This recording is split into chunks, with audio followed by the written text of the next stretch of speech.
The big thing I see is creating unity between the two ministries. You have the English ministry, huge, a lot of people, many cars, many people, huge bus ministry. Then you have, a small Spanish ministry, and many times there's a spirit of discord sometimes, contention that wants to be created between the Spanish ministries. A little rivalry. A little rivalry. Oh, the Spanish people are coming, or the English people are coming. And I have done, everything in my power to completely squash that sort of spirit. Because there's one church. It's all Faith Baptist Church. Yes, sir. We're all serving the same Lord Jesus Christ.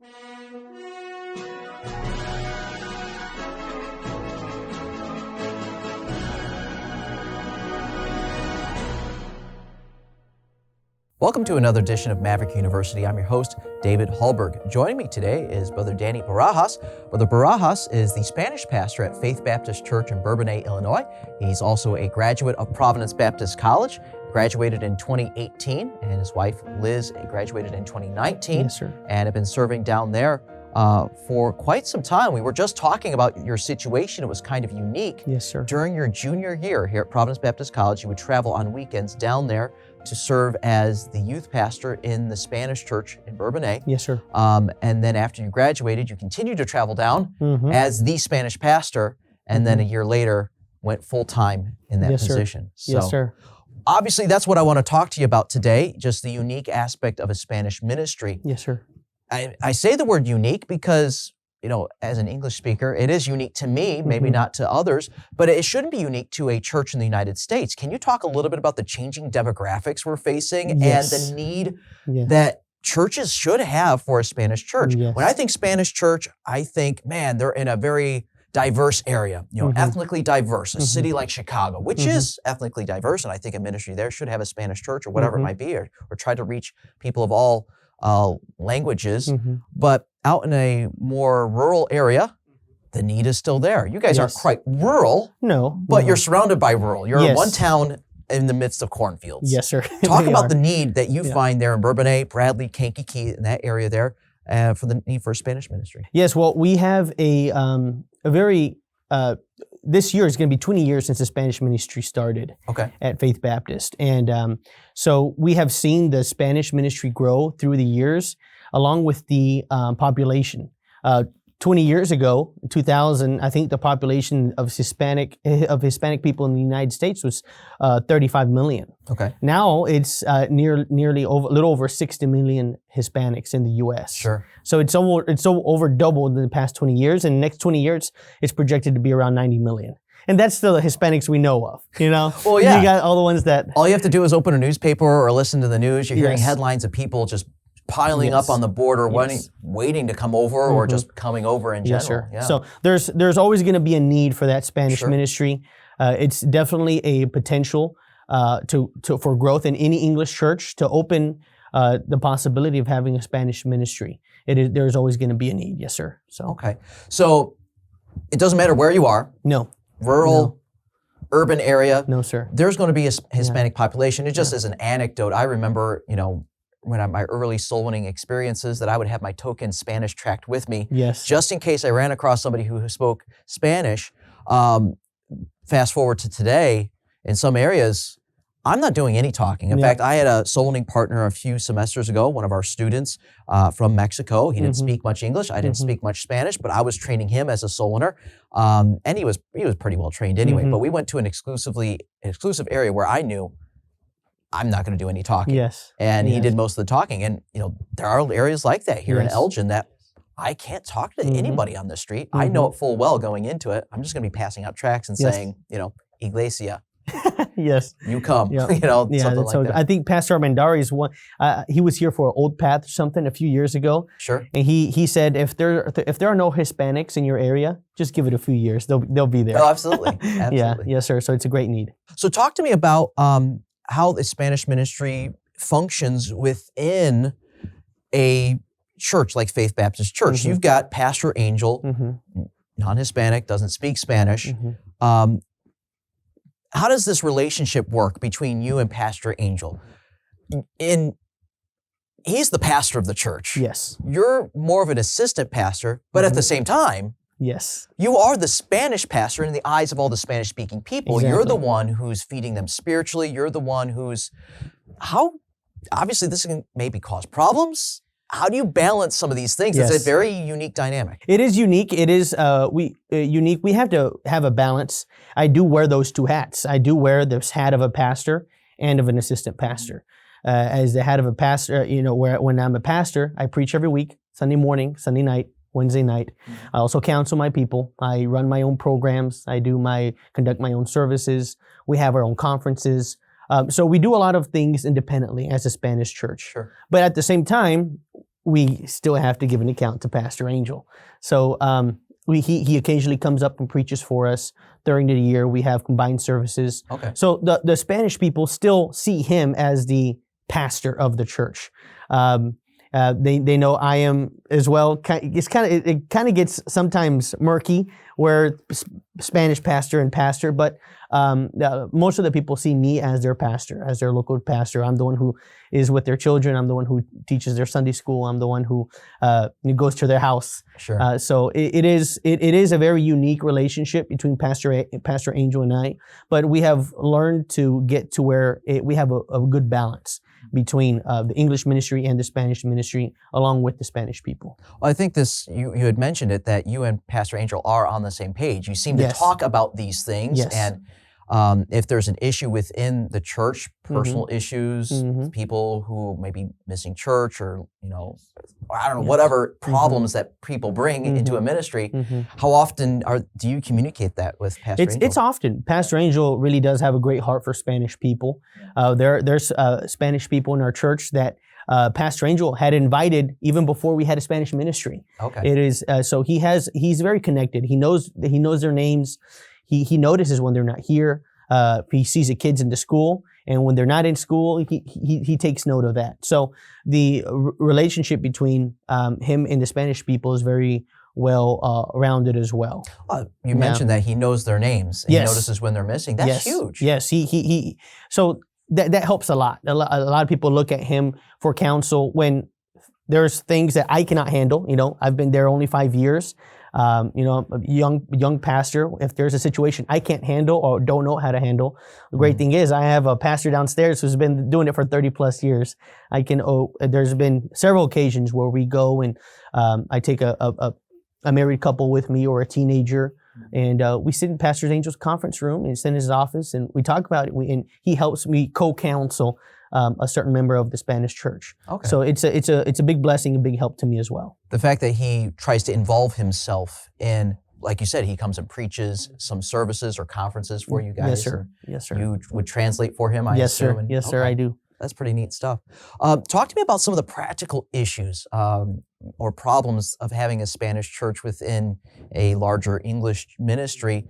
You guys meet in the same building? Yes. At the same time as the No, English church? they go in at 9:45 Sunday school. We have an 11 o'clock Sunday school. So they're a little over an hour ahead of us. I see. So by the time they are done with their Sunday school, we have our Sunday school in our Spanish auditorium. So they kind of move out, we move in, and that's how it works. And then you have your morning service after Sunday school, which is like early afternoon then? 12 o'clock. 12 o'clock. Yes, sir. Okay. Yes, All sir. right. So obviously you've got to have your own bulletins. You've got to have everything. Our own tracks, our own bulletins. We have, the big thing I see is creating unity between the two ministries. You have the English ministry, huge, a lot of people, many cars, many people, huge bus ministry. Then you have, a small Spanish ministry. And many times there wants to be, there's a spirit of discord sometimes, contention that wants to be created between the Spanish ministries. A little rivalry. A little rivalry. Oh, the Spanish people are coming or the English people are coming. And I have done, everything in my power to completely squash that sort of spirit, because it's one church. It's all Faith Baptist Church. Yes, sir. We're all serving the same Lord Jesus Christ, and we are all here to, get fed spiritually and lead others to Christ. So, and we to kind of take away or eliminate that contention between the two churches, or the potential contention, better say. We have ways of creating unity in having combined services with the English. The English, sometimes Spanish will come down to the English service, and we will sit amongst the English people, and we'll have activities. This next weekend, we're going to have a mother's daughter banquet. So, and the Spanish are going to be involved in that. Father-son camping trip. The Spanish are involved with that. So instead of creating two separate churches under one building, we are trying to create a spirit of unity between the two. That's got to be a careful balance. You got to. Yes, sir. It is. It is. So, I mean, we're talking about issues, problems like that. I mean, signage. I mean, people trying to figure out where you guys meet. Yes. Spanish people walk into the building as a first-time visitor, and they see, wait, I thought there was a Spanish church here. Where's the Spanish people? And Can you talk to some about that? Yes. Sometimes I've heard. I've met several people now that walk into the main door, and they see a whole bunch of English people, and they're like, "Well, where's the Spanish church?" They can't find the Spanish church. Our Spanish church is upstairs. Oh, I see. And they walk straight out. Okay. So we have to have that careful balance. So I always have to have an usher outside making. You've got to have your own greeters. I have got to have my own greeters, making sure they're shooting them up to the second floor. And but it is sometimes of a challenge to do that. But we've been able to make it work, and we've had great success. God's been blessing. So the point is, it's not that these people are walking in and seeing, an English congregation and saying, I don't understand English, therefore, where's the Spanish work? It's not just necessarily a language barrier, because even in our Spanish ministry here, there are half of our Spanish congregations can speak English just fine. Yes. And obviously their purpose is to stay in that ministry to reach those who can't speak English. Yes. But can you speak to the cultural differences as well? It's not just a language barrier. Yes. There's sometimes cultural barriers as well. Yes, sir, there is. With the Spanish, for example, our New Year's, for New Year's, we always would like to have a watch night service. Sure. In Spanish ministry, we get together at 7 o'clock, 8 o'clock at night, and the ladies always want to bring a big bowl of pozole and menudo and tacos and a whole feast. And we stay till, we eat for an hour, we play volleyball, play soccer for an hour, come back and we eat some more, have some dessert, and then go out and play some more. And it's a big fellowship, and it's great. That's a Spanish culture.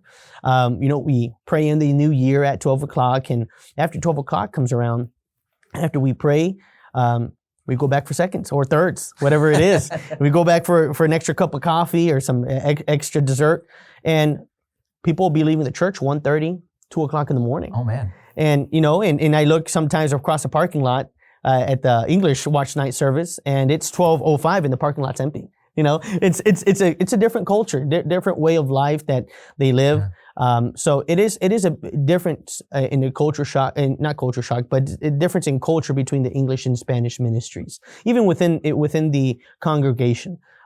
It is, respectful for a young man or any person to go into a room and shake hands with every single person. That is something that as Spanish people we practice. And sometimes in English churches, it is not just hey, good morning, and you just go on your way. You walk right by them. Yeah. But it's just different in culture between those two. Yeah, it certainly is. I've noticed the whole food aspect of Spanish culture as well. Yes. That there's always some feast or something going on, and it's something I've grown to really appreciate through the years too. So, talk to us about transparency between you and Pastor Angel. We talked a little bit about that dynamic and trying to make sure that the Spanish ministry is included into the broader Faith Baptist Church and to avoid contention. Mm-hmm. Can you talk about transparency and being honest in the relationships there? Yes.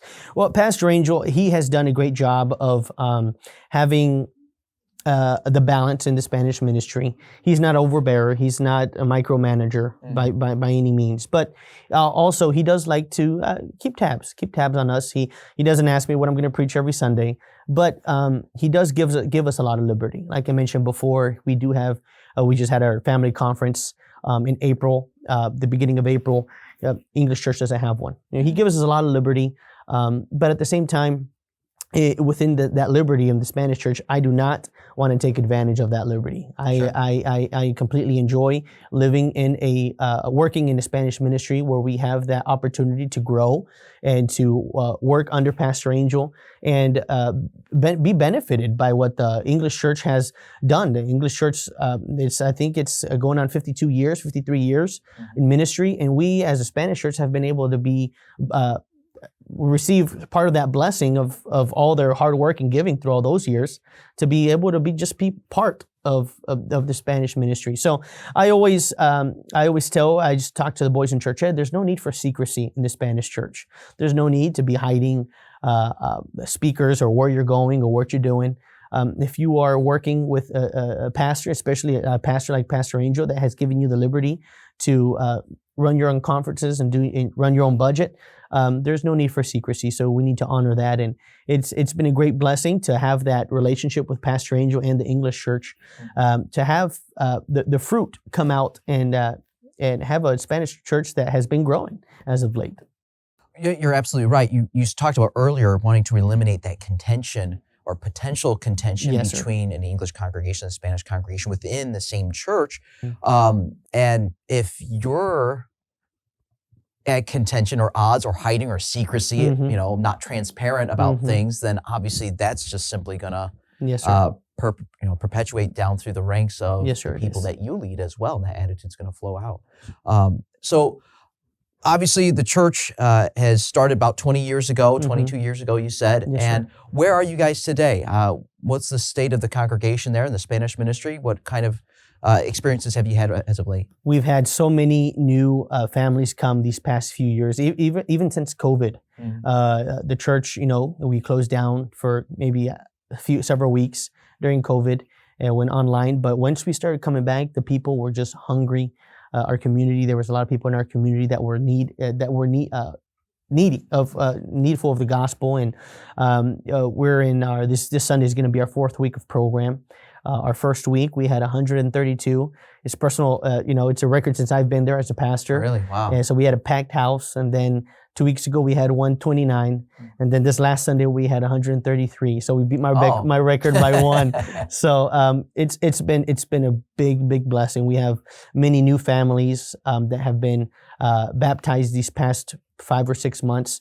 We have been discipling several families, and it's been a big blessing to see the church grow and mature spiritually during these past few years. You talked about the people you're reaching, and I just spurred a thought in my mind about dealing with the Hispanic population. Obviously, each demographic is different, and the gospel's for everyone, but I do see trends, and I go in an upper high-class area, ritzy. Man, these people, it's tough to go soul winning in those areas. They hardly give you the time of day. Yes. You go to lower income, it's easier. They'll give you more time to talk to them. And obviously, the difference between English, Spanish. Some people are recently from a Hispanic country to America. Their reaction is different. What kind of challenges do you have reaching a Spanish person for Christ? The biggest issue I have in my area is that maybe I say 75 to 80% of the population in my town, Kankakee, which is where most of the Hispanics live, 80% of them are from one state in Mexico, Guanajuato, Mexico. Oh, really? And not only that, probably 70% of those are from one city, Casacuarán, Guanajuato. And they're all either related or know each other from this little town in Mexico. So a big issue that we encounter is that everyone knows everybody. Or if they don't live in that town, they live within a 15-minute radius of that town. Wow, so they're probably super tight. They're super tight. They're super tight. Very Catholic background. If they are from that city or from that area, very Catholic background. I have had several families come 5-6 months faithfully to the church, and then all of a sudden just flake out.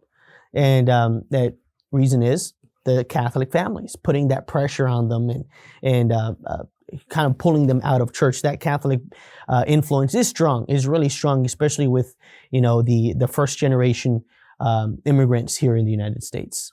And then obviously that changes as the family develops and grows here in the States. What experiences have you had with youngers? Yes, so on one side you have the overbearing influence of the Catholic Church, and then you have the liberalism and public school system that has now influenced the younger generation. Now it's not only the Catholic religious background, but it's all atheism and agnostics. Now, and in the Hispanic population, there has been a big downfall to a lot of the morality and sin that we are seeing in our community now. So whether you're facing one or the other, it's a challenge. It's a challenge, yes, sir. Okay. Yes, well, sir. I appreciate you coming in and talking to us about the Spanish ministry and what a blessing it can be to a church and how to properly balance that thing. Yes, sir. It's very unique Yes, and something I think a lot of people will enjoy listening to and learning about as well. Amen. Well, thank you for having me, brother. Absolutely. Yes, sir. Appreciate it. Make sure you check out our other episodes on YouTube. Make sure that you share, that you like, that you subscribe. Also check out our audio-only platforms as well, where you can listen to the podcast there.